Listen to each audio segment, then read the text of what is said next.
पुणे को यूजुअली एक शांत शहर माना जाता है। आईटी हब्स, स्टूडेंट्स, फैमिलीज, हर एज के लोग अपनी ज़िंदगी अपने तरीके से जीते हैं।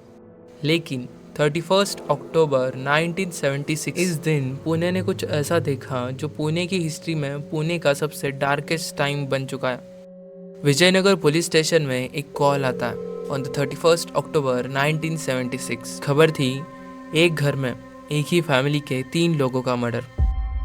पुलिस क्राइम सीन पर पहुंचती है और देख के फ्रीज हो जाती है। तीनों बॉडीज जमीन पर पड़ी हुई और तीनों के गले में सेम कलर की ब्लू नायलॉन रस्सी और कमरे में एक अजीब सी खुशबू। डेड बॉडीज आइडेंटिफाई होती हैं, अच्युत जोशी, उषा जोशी और उनका बेटा आनंद जोशी। पुलिस एक चीज नोटिस करती है, उषा जोशी और अच्युत जोशी दोनों के बदन पर कपड़े थे, लेकिन उनका बेटा आनंद जोशी, इसके बदन पर बिल्कुल भी कपड़े नहीं थे, वो टोटली नेक्ड था। पुलिस सोचती है शायद रॉबरी का केस है, लेकिन जब घर में तलाशी होती है तब पता चलता है घर की सारी चीजें, सारे गहने, सारे कागजात, सारे पैसे। पुलिस सोच में पड़ जाती है ये सब करने का रीजन क्या है। फॉरेंसिक टीम को बुलाया जाता है, लेकिन जो भी फिंगरप्रिंट्स मिले हुए थे वो सारे फैमिली मेंबर्स के थे। इसी कारण ये केस यहीं पे अटक जाता है और पुलिस आगे बढ़ नहीं पाती क्योंकि उनके पास कोई सबूत या कोई सुराग नहीं होता।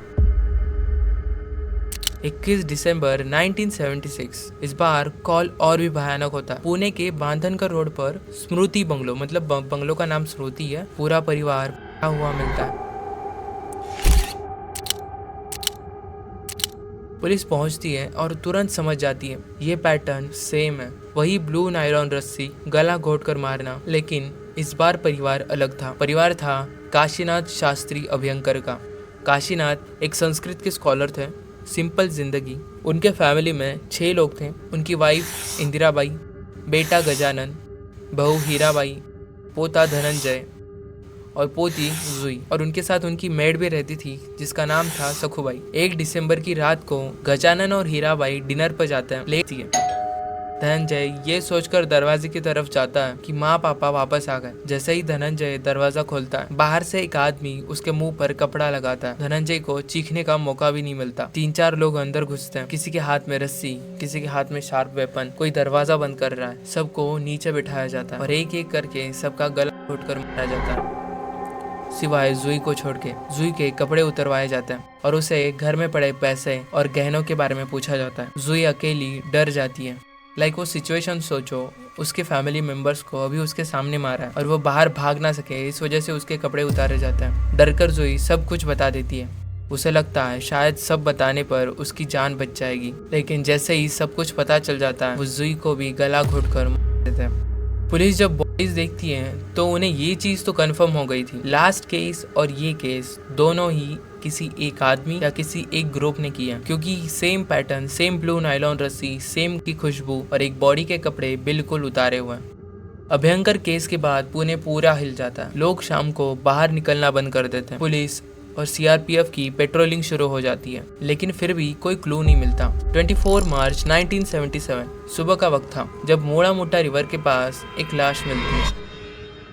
बॉडी पानी में तैर रही होती है और बॉडी को लोहे की लैडर से बांधा हुआ था। पुलिस आती है, बॉडी को चेक किया जाता है। उसकी पॉकेट में एक आईडी कार्ड मिलता है। आईडी कार्ड में नाम था अनिल गोखले, अभिनव कला महाविद्यालय का स्टूडेंट। यहीं पर इंस्पेक्टर मानिक राव की नजर उसके गले पे जाती है और उसके गले पर सेम ब्लू नायलॉन रस्सी बंधी हुई थी। इससे मानिक राव का शक पूरा यकीन में बदल जाता है कि अनिल गोखले भी उसी ग्रुप या उसी एक आदमी की वजह से मारा गया है। यहीं से पुलिस को एक क्लू मिलता है और वो क्लू था अभिनव कला महाविद्यालय।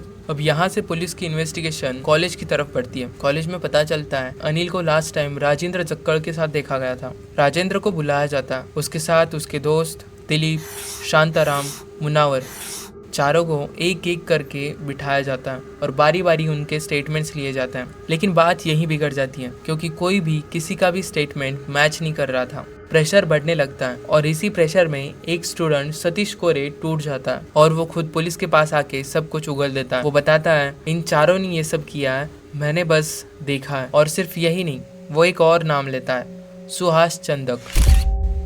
पुलिस बिना टाइम वेस्ट किए सुहास को उठाती है और यहीं पर पूरी कहानी सामने आ जाती है। सुहास सब कुछ कन्फेस कर देता है। ये सब करने का मोटिव क्या था? वो कॉलेज के स्टूडेंट्स थे। पहले वो आवारागर्दी करते थे, फिर चोरियां करना शुरू किया, साइकिल चोरी करना, कभी मोटरसाइकिल चोरी करना। फिर उन्होंने सोचा कुछ बड़ा करते हैं, और उनका सबसे पहला केस था प्रकाश हेगड़े का। उन्होंने प्रकाश हेगड़े को किडनैप किया था और उसे एक लेटर लिखने को बोला था। उसमें उससे लिखवाया था, पापा मैं घर छोड़ के अपनी मर्जी से जा रहा हूँ और मुझे 1 लाख रुपए चाहिए। आपका बेटा प्रकाश हेगड़े। प्रकाश हेगड़े की फैमिली को शक हुआ था। प्रकाश नॉर्मली अपने घर में देवदास कहकर पुकारा जाता था, लेकिन उसने लेटर में प्रकाश हेगड़े करके लिखा था।